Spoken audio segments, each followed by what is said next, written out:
Já pode. Olá pessoal, hoje eu vou apresentar para vocês o The River, esse jogo que foi recentemente lançado pela Days of Wonder.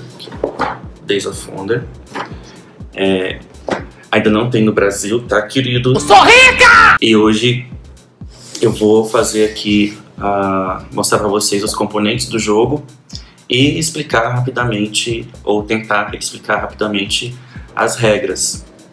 Não preciso dizer que é um jogo lindo, né? Afinal, Days of Wonder sempre capricha aí na arte, na qualidade dos componentes. Então é um aspecto do jogo que todo mundo que conhece a Days of Wonder já sabe como eles vêm, como eles chegam para o consumidor final. Então vamos lá, vamos ver o que tem dentro da caixa.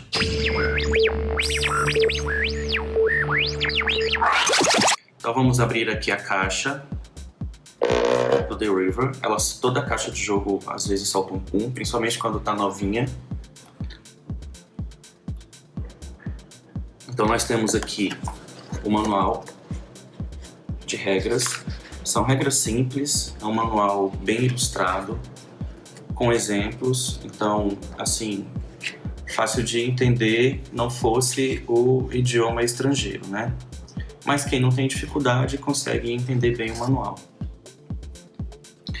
Ele vem com o tabuleiro central, que representa aqui o rio e as suas ilhas. Ele é dupla face porque de um lado é para 3 ou 4 jogadores. Aqui tem a sinalização 3 e 4 jogadores. E do outro lado é o tabuleiro para 2 jogadores. Além do tabuleiro principal, nós temos 4 tabuleiros individuais, que também são utilizados de acordo com a quantidade de jogadores, para 2 ou para 3 ou 4 jogadores e para 2 jogadores. Aqui nós vamos preparar um setup para 4 jogadores. Cada jogador então recebe o seu tabuleiro individual, recebe um barco da respectiva cor. Então aqui fica o barquinho preto, o barquinho do amarelo, o barquinho do azul e o barquinho do verde. Nós colocamos os recursos também de acordo com a quantidade de jogadores. São peças em madeira que representam a argila,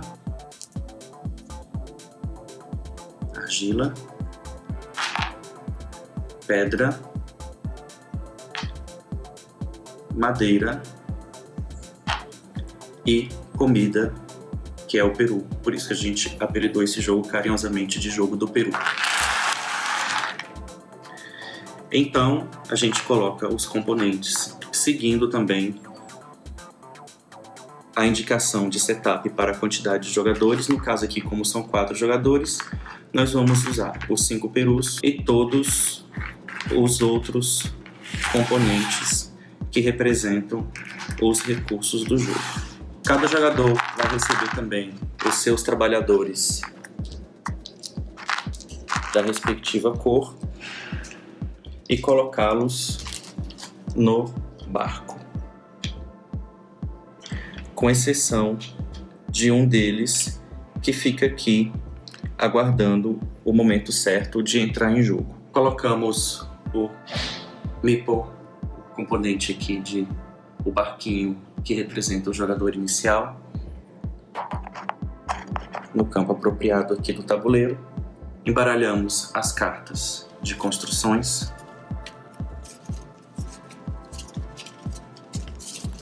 e colocamos no espaço reservado do tabuleiro. Esses tokens de bônus, eles também têm uma sinalização. Quando for um jogo para 2 jogadores, nós vamos utilizar os tokens que têm o sinal, os 2 pontinhos que indicam um jogo para 2 jogadores. Nesse caso, que é um setup para 3 ou 4, nós vamos usar todos. Então a gente vai separar os tokens de bônus com o número 0 e os demais vão ser colocados em ordem decrescente na outra pilha, de forma que comece do 6 até o número 1. Pronto. Por fim, finalizando o setup, vamos fazer 2 pilhas com os tiles de construção.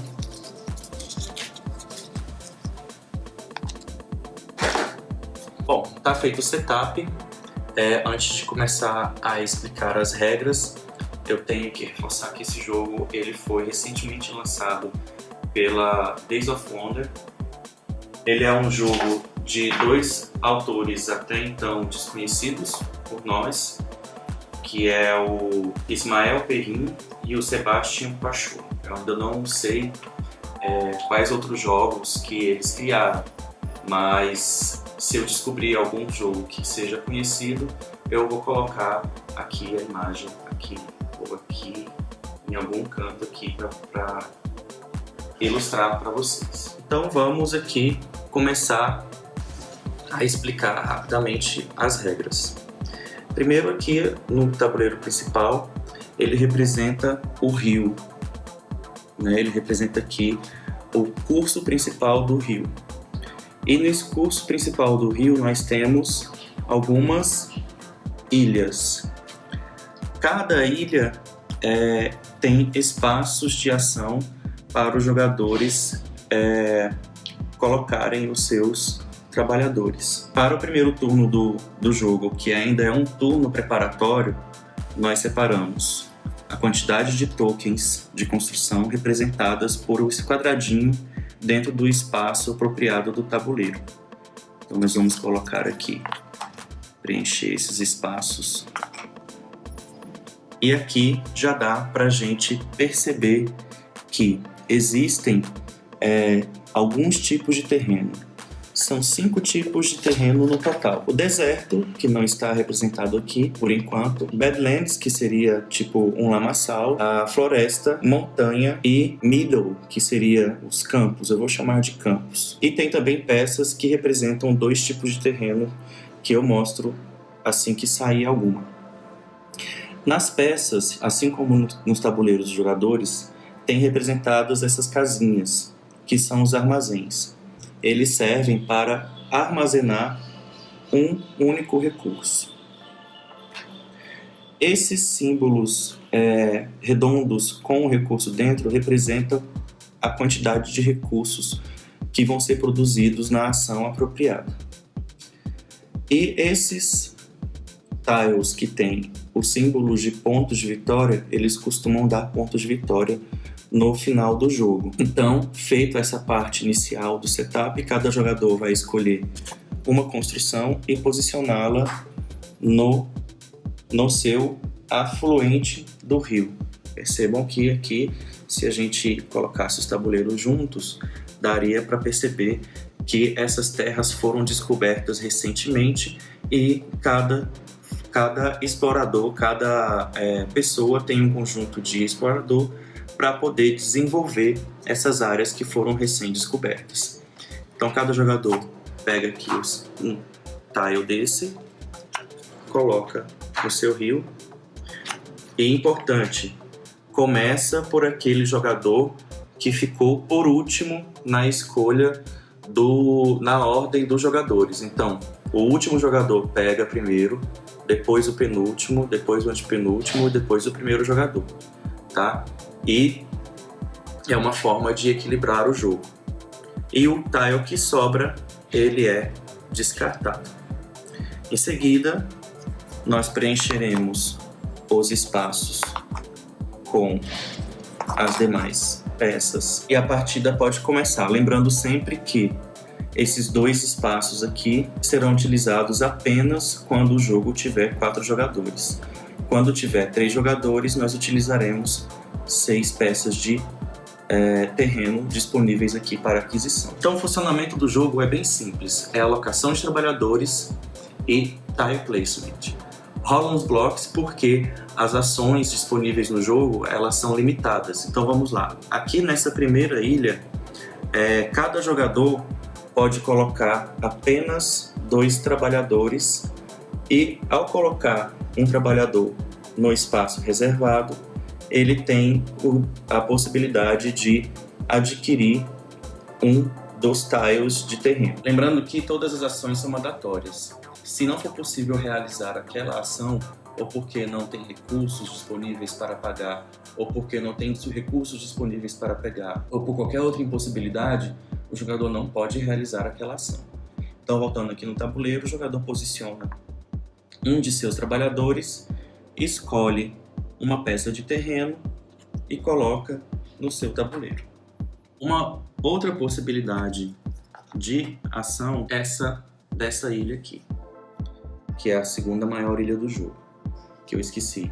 Então, a gente precisa revelar aqui as construções disponíveis. Ao posicionar um trabalhador no espaço apropriado, o jogador ele reserva uma das cartas de construção. Ao reservar uma carta, ele pega ela para si e coloca virada em sua frente. Cada jogador só pode ter, no máximo, 2 cartas reservadas. Se ele tiver mais de 2 cartas reservadas, ou ele descarta uma, ou ele não faz a ação. Essas construções, como estão mostradas nas cartas, elas têm um custo representado pelos recursos. Os recursos estão disponíveis nestas ilhas. Então, para conseguir um recurso, o jogador coloca seu trabalhador no espaço apropriado e, como a gente pode notar que um tabuleiro tem uma sinalização. O primeiro a chegar nesta ilha pega um recurso a mais. A quantidade de recursos que ele consegue é contada pelo seu tabuleiro de jogador. Então vamos supor que ele queira pegar argila. Ele tem direito a pegar uma argila do seu tabuleiro de jogador, porque as suas terras produzem, por enquanto, apenas uma argila, mais uma por ter chegado primeiro na ilha. Se ele for o segundo a chegar na ilha, ele pega apenas a quantidade de argila que o tabuleiro principal dele produz. Essa regra vale para a argila, para a madeira e para a pedra. A comida tem uma peculiaridade, que enquanto nos outros espaços de ação das outras ilhas, dos outros recursos, só cabem 2 trabalhadores, aqui cabem mais trabalhadores, mas a comida é um recurso mais limitado. Então aqui nós podemos ter mais de 2 trabalhadores que tenham adquirido a sua comida. Uma outra ação possível é pegar o primeiro jogador. Quando o jogador coloca o seu trabalhador nesse espaço de ação, ele pega para si o barco de primeiro jogador. Essas 2 ações, elas são um pouco mais complexas. Aqui também cabe mais de um trabalhador. Então, os jogadores podem repetir essa ação ou vários jogadores podem fazer essa ação na mesma rodada. Aqui existem 2 possibilidades. Ao posicionar o seu trabalhador neste campo de ação, o jogador pode pegar uma carta desta ilha e construí-la diretamente no seu tabuleiro, pagando a totalidade dos recursos. Então vamos supor que eu pegue esta carta e eu tenha no meu tabuleiro de jogador os recursos suficientes para pagar por essa construção. Então eu pego a carta, devolvo os recursos para o suprimento e construo a minha propriedade. E ela fica reservadinha aqui. Quando eu construo a propriedade, eu pego um token de bônus, posiciono aqui virado para baixo. Ou seja, o jogador ganha o ponto do bônus e o ponto da carta ao final do jogo. A outra possibilidade é esta ação. Caso o jogador já tenha reservado a sua carta, ele pode construí-la pagando um recurso a menos. Então vamos supor que o jogador tenha apenas 3 pedras e uma madeira.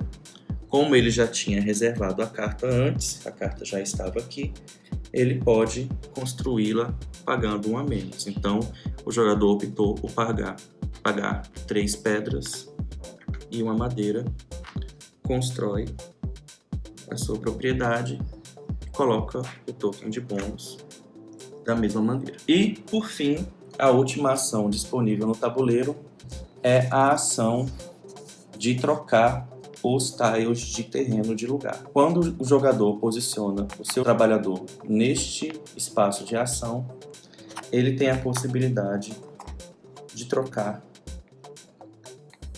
os seus tiles de posição. Vamos supor que o terreno estivesse nessa configuração. O jogador ele poderá, ao realizar esta ação, trocar 2 tiles de lugar.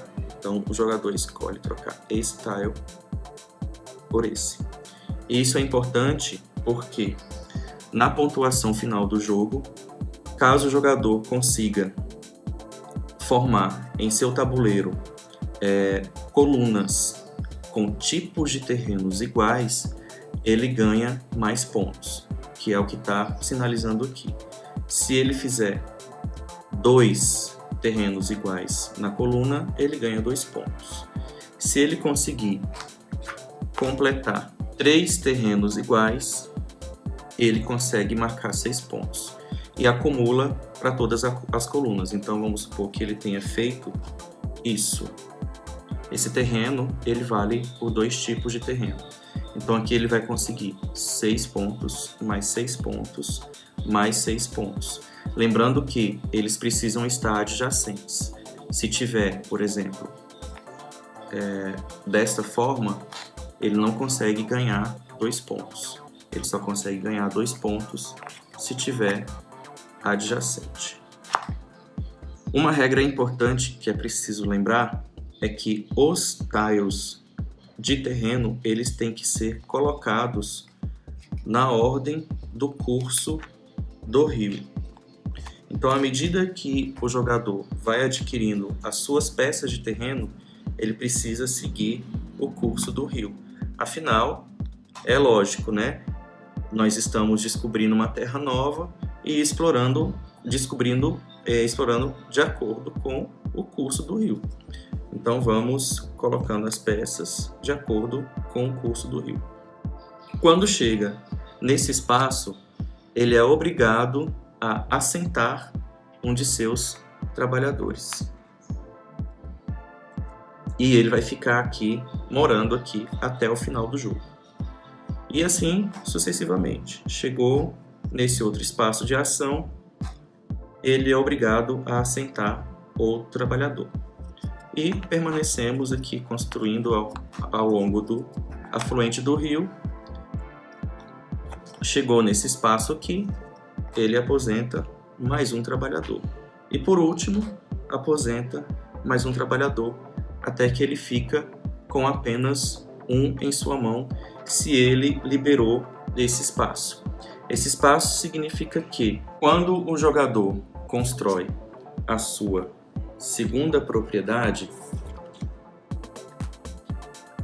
ele contrata esse quinto trabalhador e ele vai para o barco e já fica imediatamente disponível para realizar qualquer ação do tabuleiro. Então, explicados o funcionamento do tabuleiro e o funcionamento do tabuleiro individual, nós podemos então explicar o turno do jogador.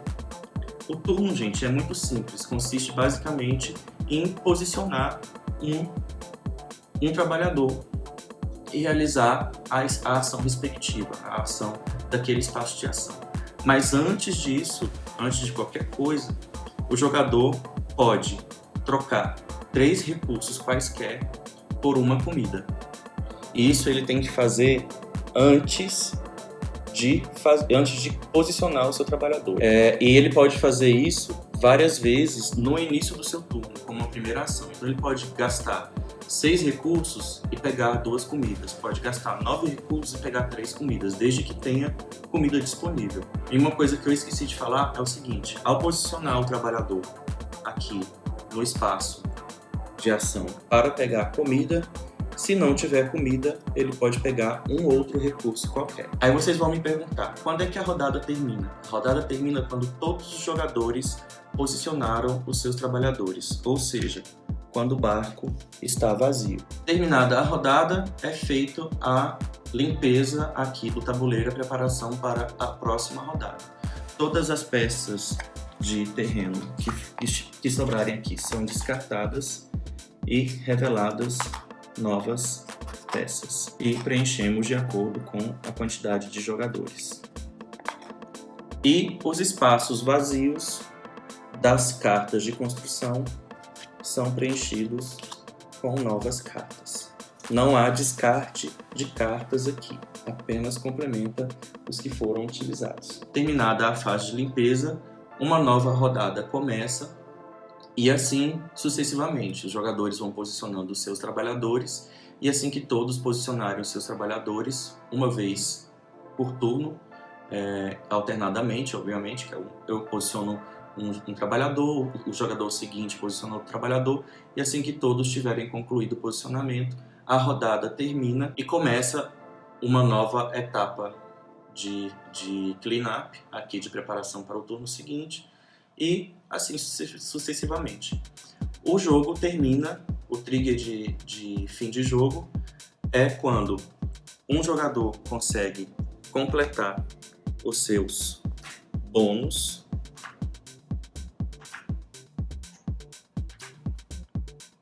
ou quando ele consegue preencher todo o seu tabuleiro individual com propriedade. Assim que uma dessas condições é cumprida, aquela rodada termina, ou seja, todos os jogadores têm a possibilidade ainda de utilizar os seus trabalhadores e passa-se para a contagem de pontos. Então vamos supor que esse jogador deu início à rodada final do jogo com 12 campos preenchidos aqui, os 12 espaços de construção preenchidos. Então, terminada a rodada, a gente passa para a contagem de pontos. Então, a contagem de pontos funciona da seguinte maneira. Cada 3 recursos disponíveis, cada 3 recursos que sobraram no tabuleiro do jogador, vale 1 ponto de vitória. Esse jogador tinha 4 recursos, contando com a comida, então ele ganha 1 ponto. Depois, nós vamos verificar a configuração aqui do seu rio, do seu afluente. Nessa coluna, nós não temos 2 ou 3 terrenos iguais adjacentes. Nessa daqui, nós já temos 3 terrenos adjacentes. Nessa também, e nessa daqui, nós não temos 2 terrenos adjacentes, porque esses 2 aqui, embora eles sejam iguais, eles deveriam estar aqui na primeira parte aqui do rio. Então esse aqui não conta ponto. Então esse jogador vai ganhar mais 12 pontos por conta desta coluna e dessa coluna. Então totalizando por enquanto 13 pontos. Depois nós passamos a contar os pontos que são distribuídos nos seus terrenos e nas suas construções e nos seus bônus. Vamos começar aqui pelos bônus. Ele fez 6, mais 3, mais 1, que totaliza 10 pontos, com os 13 pontos que ele tinha anteriormente, ele totaliza, por enquanto, 23 pontos. Depois, vamos verificar as construções que ele fez. 8 mais 6 dá 14, mais 5, 21. Você é burro? Com 23, 44 pontos das construções. Depois nós vamos verificar as peças que dão pontos para ele. Aqui ele marca 1 ponto para cada token de bônus que ele tinha. Então ele tinha 3 bônus, ele marca mais 3 pontos, vai a 47. Aqui ele ganha 1 ponto para cada tile de produção de pedra que ele tenha, sendo no máximo 3 pontos. Então ele tem aqui 1, 2, então ele vai ganhar 2 pontos. Vai a 49. Essa peça de terreno possibilita que ele pontue faça um ponto para cada terreno de floresta que ele tem. Então ele tem 2 terrenos de floresta, ele ganha mais 2 pontos, vai a 51. E aqui um ponto para cada deserto. Então ele tem 1, 2, 3, 4 desertos, vai a 55 pontos. E aqui também ele ganha mais um ponto para cada lamaçal. Ele não tem lamaçal, fica com 0. E assim termina a contagem de pontos. Faltam então explicar apenas mais 2 detalhezinhos, que são 2 tipos de tile que não saíram aqui no jogo. O primeiro é esse aqui, que ele ao final do jogo te dá um ponto de vitória ao jogador para cada trabalhador que ele deixou no barco. Esse tipo que tem esse símbolo, que ele dá uma pedra para cada vez que inicia uma nova rodada para o jogador que tiver esse tile. E no final do jogo ele dá 2 pontos de vitória. E esse tile que dá 4 recursos, né? Tem da pedra, tem da madeira e do tijolo, da argila, que dá 4 recursos assim que o jogador posiciona ele no seu tabuleiro individual pela primeira vez. E isso ele só faz uma vez, só faz dessa vez, na oportunidade em que ele compra a peça. Pessoal, espero não ter esquecido nenhum aspecto das regras. Espero que gostem do jogo, aí vale a pena. Ele é um jogo bastante simples, intuitivo. É um bom jogo para apresentar a mecânica de alocação de trabalhadores para jogadores iniciantes. Ele vai, como a gente explicou, até 4 jogadores. A partida é rápida, demora menos de 1 hora. E ele ainda não é vendido no Brasil. Se for comprar, tem que importar. O preço médio dele está ali entre os 30 e 40 dólares nas lojas. É um jogo gostoso de jogar, simples, regras simples. Então, assim, como eu disse, para apresentar a novos jogadores iniciantes no hobby. E se você é de Brasília e quer conhecer os jogos de tabuleiro e jogar num lugar legal, ou quem sabe até mesmo comprar um jogo num preço bacana, visita lá a Antares Board Game House aqui no Sudoeste. Nós vamos deixar o endereço aqui na descrição do vídeo, tá? É muito legal, vale a pena ir lá para poder jogar e conhecer esse fantástico mundo dos jogos de tabuleiro. Então é isso, não esqueça de deixar o seu like, compartilhar o vídeo e, muito importante, se inscrever no nosso canal. E tchau, até a próxima!